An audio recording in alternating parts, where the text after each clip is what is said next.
আমরা খয়েরবাড়ি দৌলতপুর 5 এবং 6 আমরা ফ্রেশ মানুষ, আমরা ফ্রেশ রাজনীতি করি, যার কারণে আজকে আমাদের আদিবাসী মাইনরিটি গ্রুপের লোক সবাই আমাদের সঙ্গে সাড়া দিছে এবং সবাই বলতেছে আমরা ব্যারিস্টার কামরু ভাইকে চাই, আগামীতে পার্লামেন্টে আমরা দেখতে চাই। ইউনিয়নকে কিভাবে আমরা কামরুজ্জামান ভাইয়ের হাত ধরে এগিয়ে নিয়ে যেতে পারি এবং এই মানুষের যেন সুখী দুঃখে তার পাশে আমরা যেন সবাই থাকতে পারি। আমার ভাই খয়েরবাড়ি দৌলতপুরের কথা বলছেন, আমার সাথে শুনলে আমি ওখানে কামরু ভাইয়ের কাছে দাবি করেছি দৌলতপুর এবং খয়েরবাড়ির কথা বলেছি, দৌলতপুর এবং খয়েরবাড়ির কথা বলেছি। কি কথা বলেছি? যে দৌলতপুর খয়েরবাড়ি অবহেলিত, এখনো সারাদিন ঘুরলে কোনো পাকা রাস্তা লাগে পাওয়া যায় না।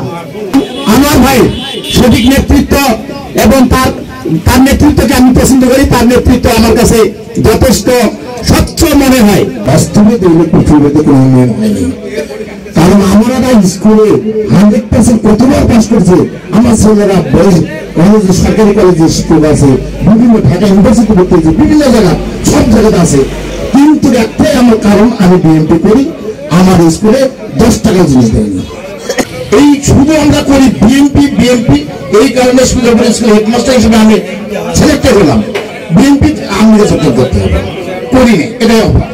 যে বক্তব্যের প্রেক্ষাপটে আলোচনা সমালোচনা অনেক কেন্দ্রবিন্দু তৈরি হয়েছে, তাই বিএনপি নেতৃবৃন্দের কাছে আমার অনুরোধ থাকবে যে কথাবার্তায় চলাফেরায় আচরণের মধ্যে আমাদের যেন ভুল ত্রুটিকে খুঁজে না পাই, কেউ যেন বলতে না পারে।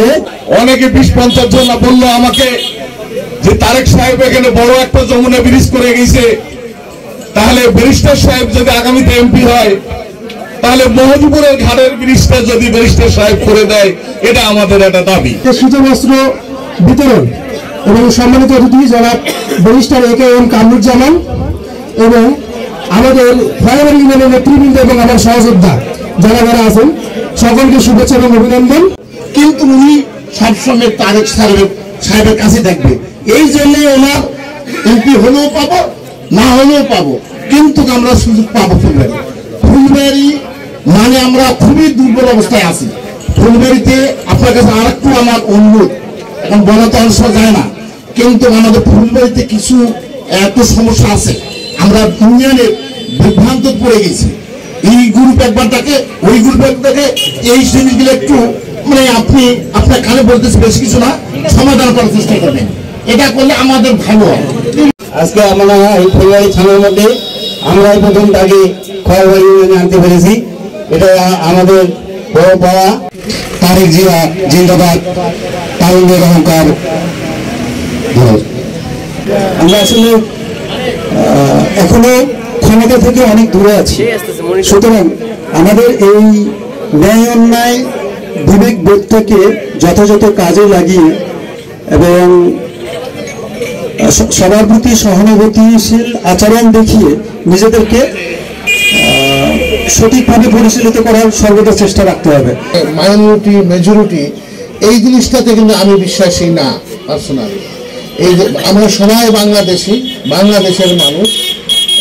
এই আমাদের নেতা একটা কথা বলেন সবসময়, ধর্ম যার রাষ্ট্রকে প্রোটেক্ট করবে সবাই, রাষ্ট্র সকলেই এই পৃথিবীতে অধিকার দেবে। এজন্য এই জিনিসটা মেজরিটি মাইনরিটি বলে আমরা সবাই বাংলাদেশি।